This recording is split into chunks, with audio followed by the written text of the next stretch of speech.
जिनके पद रज परसता नाशत विघ्न अनेक सब धरती कागज करो सब वन कलम कटाय सात समुद्र साई करो सकल गुण विज्ञान जाय राम राम राम।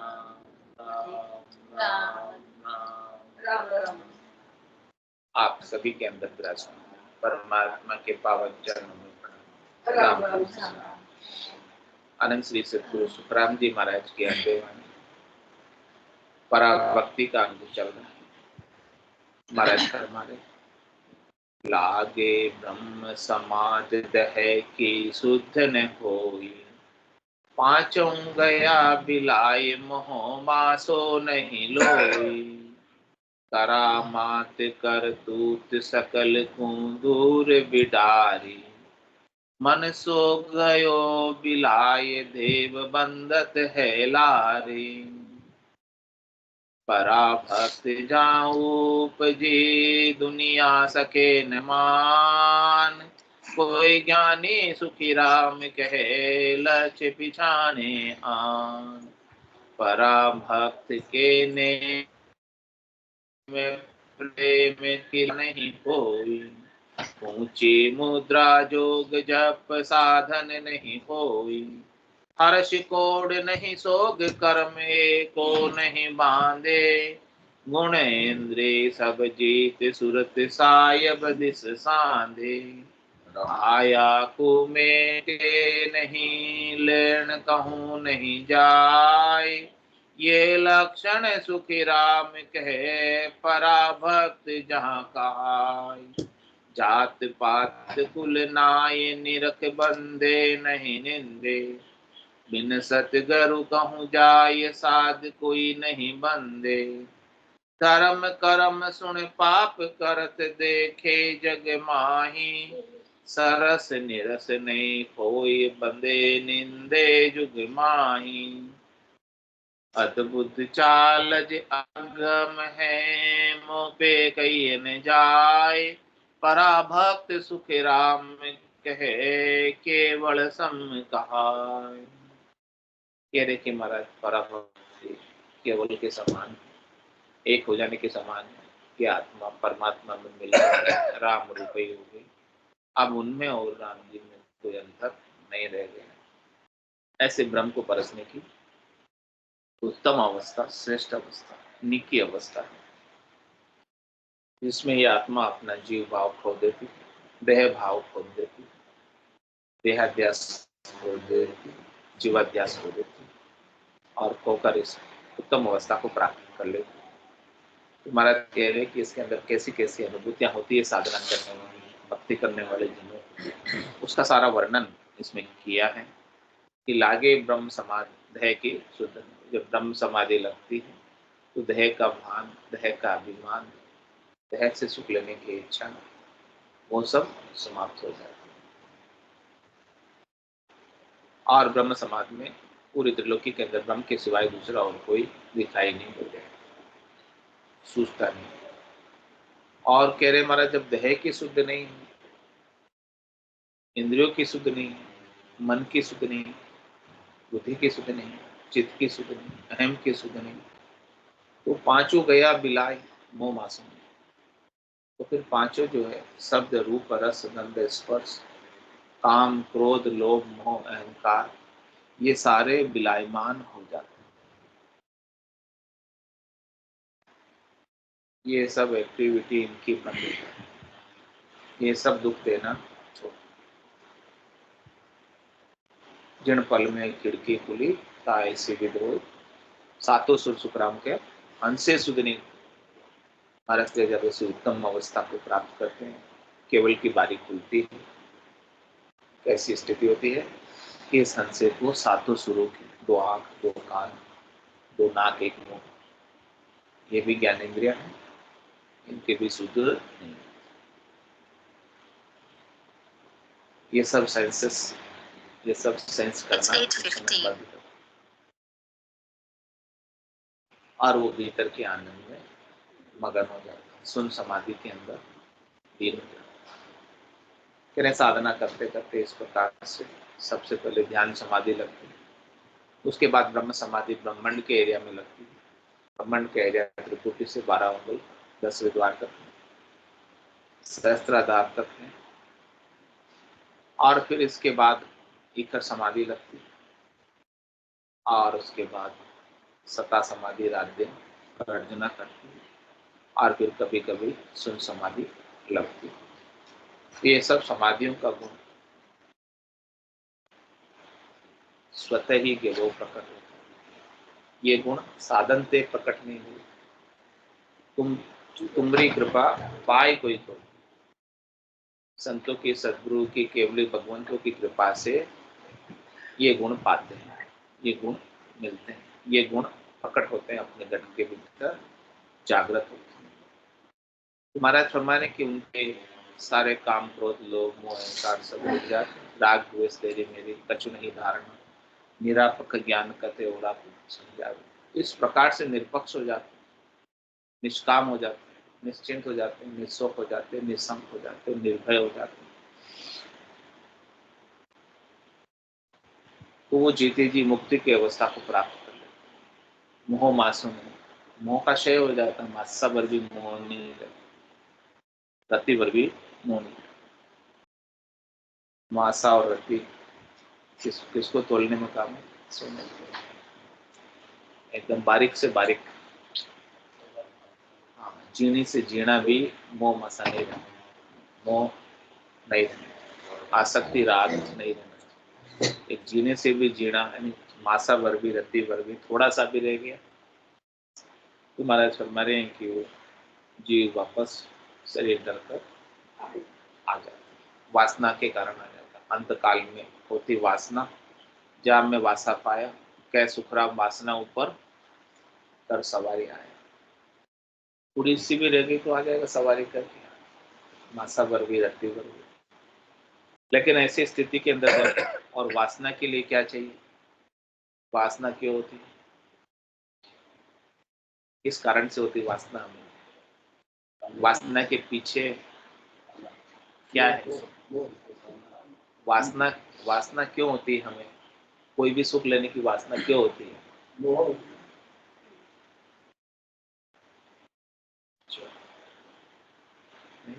वासना क्यों होती है? हाँ, लेकिन वैसी इच्छा क्यों हो रही है? सुख लेने की इच्छा क्यों हो रही है? इच्छा ही क्यों हो रही है? और हो क्यों रही है? ये मन करता है, शरीर के साथ हाथ माया बना के समझ में नहीं आती। तो जो अच्छा लगता है वो सच है, सच है, सच नहीं, झूठ है। अच्छा लगता है वो क्या करता है? यही तो अज्ञानता है। अच्छा लगता है वो झूठ है, ये सब मान रहे हैं, फिर भी इच्छा कर रहे हैं।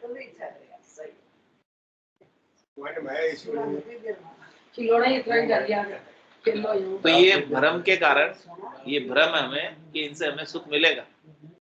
इस भ्रम की जब तक निवृत्ति नहीं होगी तब तक वासना जाने वाली नहीं। वासना के पीछे कारण भ्रम है अपना कि हमें सुख इससे मिल जाएगा, इसलिए तो हम जन्म धर के आ जाते, शरीर धर के आते कि शरीर में ज्यादा सुख है, वो शरीर कर ले, इस काम करने में ज्यादा सुख है, वो काम करने में। भ्रम है, सुख का भ्रम। उस भ्रम है नहीं, भ्रम है। महाराज भ्रम में जी रहे, उस भ्रम को मिटाना। जब तक भ्रम बना रहेगा तब तक वासना मिटने वाली है। और भ्रम कब मिटेगा? जब तक आपको स्वरूप का बोध नहीं होगा तब तक भ्रम नहीं मिटेगा। स्वरूप के बोध से ही भ्रम मिटेगा कि मैं शरीर में, मैं जीव नहीं। कब मानोगे? जब आपके अपने स्वरूप का, आनंद स्वरूप का, आत्म स्वरूप का, परमात्म स्वरूप का आपको सदगुरु की कृपा से बोध हो जाए, ज्ञान हो जाए, भान हो जाए, अनुभव में आने लग जाए, सदगुरु की अगाध सता, निज नाम सतनाम कुदरत कला नेंचक का आनंद आपके भीतर झरना बहने लगे, तो वो भरम टूटेगा संसार के सुख। जब तक भरम नहीं टूटेगा तब तक आते रहेंगे जाते रहेंगे। तो सदगुरु हमारा भरम तोड़ रहे हैं कि मोह मासो नहीं लोई, और कह रहे फिर करामात करतूत सकल को दूर बिठाए। अब जब सुख प्राप्ति का कोई भरम नहीं रह जाएगा, वासना नहीं रह जाएगी तीन लोकों में फल प्राप्ति की, तो फिर करामात करतूत जितनी भी है, जितने भी चमत्कार है शरीर संसार के सुख, उन सब से वो अपना डिस्टेंस दूरी बना ले, क्योंकि हमें उनसे कोई अब सुख लेना ही नहीं है। और उनसे जो भी सुख मिलेगा वो नाशवान मिलेगा, थोड़ी देर का मिलेगा, मिलकर चले जाने वाला मिलेगा। तो उसे प्राप्त करके हम सुखी नहीं हो सकते। कुछ सुख उससे हमेशा रहने वाला नहीं, तो फिर इनकी इच्छा ही चली जाती। करामात करतूत सकल को दूर बिड़ा रही, ये परीक्षा है, कसौटी पहचान कि आपको आनंद उपजा है भीतर में, तो ये बाहर के सुखों की इच्छा स्वतः ही आपकी कम हो जाए। और कह रहे महाराज मनसो गयो बिलाय देव बंदत है लारे। कह रहे कि महाराज उनका मन भी जो है विलायमान हो जाता है। प्रकृति का जो मन है, अपमन है, वो अपने सुख भोग नहीं मानता, वो मन भी वो अपने परमात्मा को सौंप देती है। वो मन से अलग हो जाता है। मन को मार मरेगा सोई परम धाम में वासा। जीते जी मन विलायमान, अपना मन रहने नहीं चाहिए। अपना मन रहता है तब तक आप रहते हैं, मन के कारण ही तो आता है। और जो कुछ भी करते हो मन के कारण ही करते हो। ये सब सुख मन को ही चाहिए। इंद्रियों के सुख, के इंद्रियों का राजा कौन? मन ही तो चलाता है। ये इंद्रिय तो घोड़े हैं, इनको चलाने वाला मन। तो महाराज कह रहे कि जब मन विलायमान हो जाएगा तो इंद्रिया अपने आप ही वो नहीं मांगेगी, न ज्ञानेन्द्रिया मांगेगी न कर्मेंद्रिया मांगेगी। सब कुछ शांत हो जाएगी, सब कुछ शीतल हो जाएगी। तो कह रहे मन सो गया विलाय, मन का विलायमान होना बहुत आवश्यक है। और जिसका मन विलायमान हो जाता है, यानी अब जिनको कुछ नहीं चाहिए, वो अमन हो जाता है। उनके अमन चैन शांति होते हैं। और फिर कह रहे हैं कि पीछे से देव बंदते लारी, देवता भी उनकी वंदना करते हैं जिनका मन विलायमान है। देवता उनकी महिमा करते हैं, देवता उनको सुख पहुंचाने का प्रयास करते हैं, देवता उनकी सेवा में हाजिर रहते हैं, खड़े रहते हैं कि हमें भी सेवा का अवसर दे, मौका दे। देवता उनकी रक्षा करते हैं, क्योंकि देवता जानते हैं सुख जाने लो सुख जाने लो, जन को बहुत बखाने रे लो, और जहां जहां हरिजन पांव धरते ताता रक्षा ठाणे। ऐसे भक्ति करने वाले जन जिनका अपना कोई मन नहीं, जो अपने मन की नहीं करते, जो मनमुखी नहीं, जो गुरुमुखी है, जिन्होंने अपने स्वरूप का बोध किया है, वो अपने आनंद स्वरूप में समाये रहते हैं, तो उनकी रक्षा में देवता हाजिर। वंदना भी देवता करते हैं, महिमा भी देवता करते हैं, क्योंकि देवताओं को पता होता है, जान जाते हैं कि ये परमात्मा के यदि बादशाह के यदि आगे भूपत हाजिर हो, बादशाह के जो यदि होते हैं उसके सामने राजा हाजिर रहते, खड़े रहते, आदेश का इंतजार करते। लेकिन साधना करने वाले जनों का तो अपना कोई मन ही नहीं है। मन हो तो आदेश देवे कि हमें ये सुख चाहिए। सुख किसको चाहिए? मन को चाहिए या आत्मा को चाहिए? मन को ही चाहिए सारे सुख जो भी चाहिए। तो मन सो गया बिलाए, उनका मन तो बिलायमान रहा ही नहीं। देव बंदर थे लारी, और कह रहे महाराज पराभक्त जा उपजी दुनिया सके न मान। इसके ऐसी पराभक्ति उत्पन्न हो जाती है तो महाराज फरमाने की दुनिया वाले मानते नहीं, यानी मान नहीं पाते, समझ नहीं पाते। उनकी समझ नहीं है दुनिया वालों कि इनके भीतर क्या चल रहा है।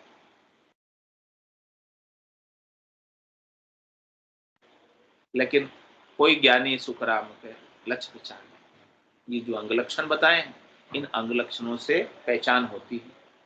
कोई समझदार है तो पहचान जाता है कि इन्होंने अपने मन को परमात्मा को सौंप। अब ये अपने मन की नहीं करते, हमेशा परमात्मा की रजा में राजी रहते, प्रसन्न रहते, यानी उन सब स्वीकार करते। एक्सेप्टेंस एक्सेप्टेंस एक्सेप्टेंस ही होता है। यानी जाई विधि राखे राम, ताई विधि रही, विधि का विधान मान, हानि लाभ सही, राम राम राम राम राम राम। कोई शिकायत नहीं, कोई गिला नहीं, कोई शिकवा नहीं, कोई दुख नहीं, कोई त्रास नहीं,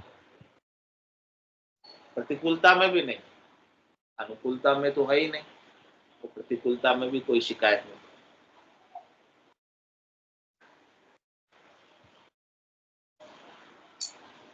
ऐसी स्थिति हो जाती है। ये लक्षण ज्ञानी पहचानते, समझदार पहचानते, जिनको ऐसा ज्ञान है। बाकी दुनिया वाले तो उसे पागल कहते हैं, भगत और पागल बराबर। दुनिया वाले समझदार नहीं कहते, लेकिन ज्ञानी समझते हैं कि ये वास्तव में भक्ति की चरम अवस्था को प्राप्त, ऊंची अवस्था को प्राप्त। संसार वाले तो उन्हें या तो पागल कहेंगे या बोले कहेंगे कि इनको सुख की कोई इच्छा ही नहीं। और कह रहे महाराज पराभक्त के नेम प्रेम क्रिया नहीं हुई, ऊंची मुद्रा जोग जप साधन नहीं हुई, अरस कोड नहीं शोक कर्म एको नहीं बांधे, गुण इंद्रिय सब जीत सूरत साहेब दिस सांधे, आया को मेटे नहीं लेन कहूं नहीं जाए। ये लक्षण सुखराम के पराभक्त जान और परम भक्ति का, श्रेष्ठ भक्ति का, निका भक्ति का लक्षण बताए हैं कि कैसे माने कि इनके गट के भीतर पराभक्ति प्रकट हुई। तो कह रहे कि पराभक्त के नेम प्रेम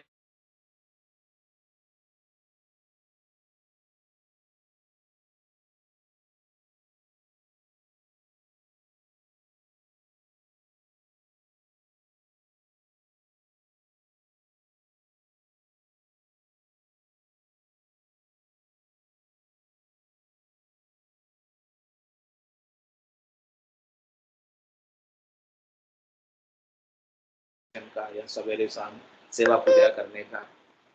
लेकिन अब तो हमारे नियम टूटा नहीं है, नियम 24 घंटे फॉलो हो रहा है। नियम टूट गए और 24 घंटे वो सेवा पूजा में ही रहते हैं, 24 घंटे आरती में रहते हैं। यही आरती यही पूजा राम बिना, जो कोई भी दर्शन में आ रहा है सब में राम जी इनको दिख रहे हैं। ऐसी ब्रह्म समाधि ब्रह्मांड में लगी। तो कहाँ आप एक तत्व में जाकर पूजा करेंगे? सभी पंच तत्वों में, सभी भूतों में उन्हें परमात्मा के सिवाय दूसरा और कोई दिखाई नहीं। ऐसे परमात्मा एक सुई की नोक के बराबर जगह के खाली नहीं है, सर्वत्र उनको ऐसे दर्शन में आता है। कहने की बात नहीं, दर्शन में आना चाहिए। तो ऐसी पराभक्त जहाँ उपस्थिति है तो वहां पे जो नियम थे वो सब रद्द हो जाते, रह नहीं जाते, और प्रेम उपाना नहीं पड़ता, प्रेम का भाव लाना नहीं पड़ता, उमड़ उमड़ के अंदर से आता है। उसके करने के लिए कोई क्रिया नहीं करनी पड़ती It's 8:30. कि ये क्रिया करो, ऐसा करो, वैसा करो, ये उपाय करो, वो उपाय करो। कोई उपाय नहीं, कोई, क्योंकि ये तो भक्ति तो करनी और क्रिया से अलग है। करनी और क्रिया में है नहीं, बेकरने की चीज, बिना किए हो।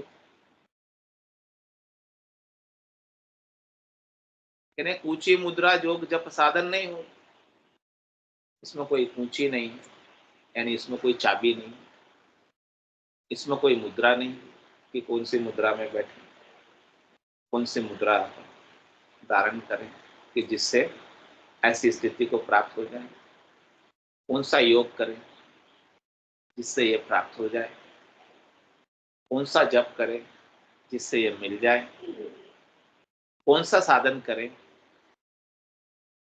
जिससे ऐसी स्थिति आ जाए। महाराज कहने की इसके अंदर न तो कोई कुंची है, न कोई मुद्रा है, न कोई योग है, न कोई जप है, न कोई साधन है, वो तो सदगुरु की कृपा से मिल जाता है। ये गुण साधन ते न हो, सदगुरु कृपा पाई कोई, सदगुरु की कृपा से इसे मिल जाता है। ए भूप निज नाम मुखमाय नहीं आवे, ज्ञान गम सोजा गतनाय पावे, तत्वरूपी गुरु की दिल में भाई, निज नाम जागे शिष्ट। तो इसका कोई करनी नहीं है, कोई उपाय नहीं है। कह सुखराम शब्द की महिमा, कहता बढ़िया न काई, साधन ध्यान बिना सुन सिमरन, लिया अमर कर। ऐसे शब्द की महिमा, निज नाम की, सतनाम की, कुदरत कला की, नेचर की महिमा, जो कहने में नहीं आती, विनय करने के, विनय क्रिया के, विनय उपाय के अमर घर को प्राप्त कराती, और वो भी जीते जी मरने के बाद में। और कह रहे कि महाराज जिसकी ऐसी स्थिति हो जाती, जीते जी जो मुक्त हो जाते हैं, जीवित मुक्ति हो जाती है जिसकी, हरस कोड नहीं सोग कर्म एको नहीं मान, उसके अब कोई हर्षिता नहीं है कुछ कुछ करने से या कुछ प्राप्त हो जाने से। शरीर का, संसार का कोई चीज प्राप्त हो गई, माया की कोई चीज प्राप्त हो गई, उससे खुश नहीं है। अपन तो खुश हो जाते हैं, प्राप्त हो जाती है, लेकिन जिसके पराभक्त ऐसी उत्पन्न हो गई है, वो फिर उससे खुश भी नहीं होता। और कह रहे कि जो संसार की माया की चीज कोई चली भी जाती है, तो उसका भी उन्हें शोक नहीं, यानी प्राप्त होने पर खुश नहीं है, चली जाने पर दुखी नहीं। ऐसे वो सम्यक ज्ञान की अवस्था में आ जाते, सम्यक दर्शन में आ जाते, सम्यक चारित्र में आ जाते, समता में आ जाते। सम दृष्टि इच्छा कचुनाई, हर्ष शोक भय नहीं उर्माई, असज्जन मामूर बसे कैसे, लोभी हृदय बसे धनु जैसे, तुम सारी के संत प्रिय मोरे, डरो देह में आन। ऐसे संत मुझे प्रिय है, ऐसे साधना करने वाले, भक्ति करने वाले जन प्रिय है, जो इस अवस्था को प्राप्त हो गए, समदृष्टि, जिससे न कोई हर्षिता है और न कोई दुख, न कोई भय है कि ये सुख जो मुझे मिल रहे हैं चले जाएंगे, इनका भी कोई भय नहीं, डर नहीं। उन्हें वापस दे धर कर आने की भी आवश्यकता नहीं रह जाती। हरस कोड नहीं सोग, ऐसी स्थिति को महाराज कह रहे हैं कि प्राप्त करना है साधना करते करते, धीरे धीरे ग्रेजुअली प्राप्त हो जाए। मैंने सोचा कि कैसे आए आपने बोल दिया ऊपर आ गए। और कह रहे महाराज कर्म एको नहीं बांधते। आप जब इस स्थिति को प्राप्त हो जाते हैं तो फिर कर्म बंधते ही नहीं, क्योंकि स्वार्थ पूर्ति की इच्छा नहीं, उनका मन ही नहीं, कुछ अमन है। मन हो तो कुछ स्वार्थ पूर्ति के कर्म करे, तो कर्म बंधने का कोई कारण नहीं है, निष्काम कर्म है। आप जो कुछ भी कर रहे हैं ना, अपने मन से नहीं कर, जो परमात्मा करा रहे वो कर, इसमें अपना कोई निजी स्वार्थ नहीं है। वो निष्काम कर्म बंधन का कारण ही नहीं है, कुछ कर्म बंधेगा ही नहीं, निष्काम किया हो, सकाम कर्म ही बंधेगा। स्वार्थ पूर्ति के लिए किया हुआ कर्म शरीर संसार के लिए किया हुआ कर्म, उनकी सुखों को उपाने के लिए किया हुआ कर्म बंधन का कारण है। उनसे मोह मोह होता है, आसक्ति होती है, राग होता है, इसलिए वो बंधन के कारण। लेकिन ऐसा कुछ चाहिए नहीं, क्योंकि इनके चाहने का जो भ्रम था वो मिट गया। तो भ्रम के मिटने के बाद, भ्रम की निवृत्ति के बाद कर्म नहीं बंधता, फिर तो करनी करे निक्रम रहे। ऐसी युक्ति लखाए सदा विलास, त्रास नहीं मन में, भोग में जो चाहे। ऐसी युक्ति सदगुरु ने बता दी कि आप सब काम कर रहे हो, लेकिन काम के परिणाम से न दुखी हो न सुखी, न आपके पाप बन रहा है न आपके पुण्य बन रहा है। कर जरूर रहे हो सब, तो कर्म एको नहीं बांधे, एक भी कर्म नया नहीं बंधता है। यानी क्रियमान कर्म अब उनके बंधन का कारण नहीं रह गए। और प्रारब्ध कर्म है, उनको भी भोगने की शक्ति, सामर्थ्य, ताकत परमात्मा देते हैं। प्रारब्ध कर्मों में हमें सूली की सजा होनी थी, लेकिन वो सुई की होकर निकल जाए, ऐसी भक्ति के उद्देश्य से।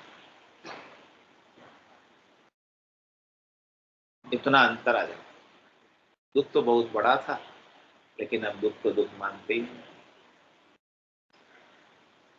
और जो अज्ञानी होते हैं, दुख बहुत छोटा है, लेकिन उनके लिए दुख बहुत बड़ा हो जाता है, अज्ञानी। और जो ज्ञानी है, समझते हैं, तो शरीर को मैं मानते ही नहीं है। तो दुख आया तो किस पे आया, कष्ट आया तो किस पे आया, तकलीफ आई तो किस पे आई, या मेरे पे, वो निकल जाते, इतना वो दुखी नहीं करते। कष्ट तो आता है, प्रारब्ध का जो होता है, लेकिन आकर दुखी किए बिना चला। और कह रहे कि जितने भी संचित कर्म थे, जो आज दिन तक भोगने के लिए नहीं मिले, वो ऐसे जो ब्रह्म ज्ञान के स्वरूप को उपलब्ध हो गए, उनके सारे कर्म कट जाते हैं इसमें, क्योंकि वापस वो शरीर धर कर नहीं आएंगे।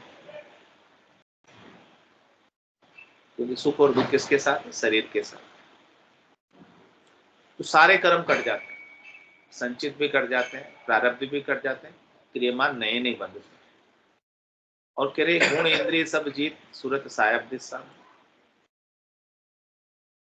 वो जितेंद्रिय हो गए, जिनेन्द्र हो गए। उन्होंने गुण को, रजोगुण को, सतोगुण को, तमोगुण को, तीनों को जीत लिया। वो इस बात से अलग हो गए कि गुण गुणों में बरत रहे हैं। जितनी भी क्रियाएं हो रही है, जितनी भी करनियां हो रही है, वो सब प्रकृति में हो रही है, मेरे में नहीं हो रही। मैं इन सब से अलग, न्यारा। मैं इंद्रियों से अलग हूँ, मैं मन से अलग हूँ, मैं चित्त से अलग हूँ, मैं बुद्धि से अलग हूँ, मैं अहम से अलग हूँ, मैं इस जीव से अलग हूँ। आपने सत्स्वरूप का बोध हो, इनसे अलग होना ही इनसे जीतना है। बाकी तो आप इनसे जीत नहीं पाओगे, तो अपर बल बहुत भारी है। पांचों पुरुष दौड़ा हुआ जान न देवे, सदगुरु वेद बता गया, गया पीछा गया। अलग होके पीछे के रास्ते से आप निकल जाओगे तो ऊपर पहुंच जाओगे, और इनका मुकाबला करोगे, इनके संग ही रहोगे, तो कभी ये निकलने नहीं देंगे आप। तो महाराज कह रहे गुण इंद्रिय सब जीत, रजोगुण को, सतोगुण को, तमोगुण को, और पांच ज्ञानेन्द्रियों को, पांच कर्मेंद्रियों को, इन सब से अलग होकर, चार जो अंतर इंद्रिया, इन सब से अलग होकर सूरत सायब विस्थान, अपनी सुरता, अपना ध्यान, अपनी नित्ता सायब की तरफ, परमात्मा की तरफ, स्वरूप की तरफ, आनंद प्राप्ति की तरफ लगा देते, वहां से हटाकर, प्रवृत्ति पसारे से हटाकर निवृत्ति, निवृत्ति श्वास से हटाकर उश्वास में, शंखनाल से हटाकर बंकनाल में, अपने स्वरूप के बोध पर। और कह रहे महाराज कैसी स्थिति हो जाती है, आया को मेटे नहीं और लेन कहो नहीं जाए।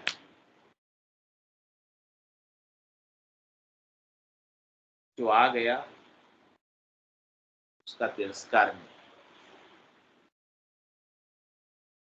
और अप्राप्त है उसकी इच्छा नहीं, प्राप्त का तिरस्कार नहीं, अप्राप्त की इच्छा नहीं। ये सहज बात, सहज योग। आया को मैट रहे है तो भी आप द्वेष कर रहे हैं। आपको अच्छा नहीं लग रहा था, द्वेष बुरा लग रहा है। अरे जब लग भली बुरी सब अभ्यास है, काम क्रोध अहंकार तब लग उरे परे नहीं पहुंचा तो फूटी तत्व विचारा। जब तक कुछ बुरा लग रहा है, लग जाता बुरा, अपने को नहीं लगता, लग जाता, बहुत जल्दी लग जाता। कुछ भी कोई कह दे बुरा लग जाता है।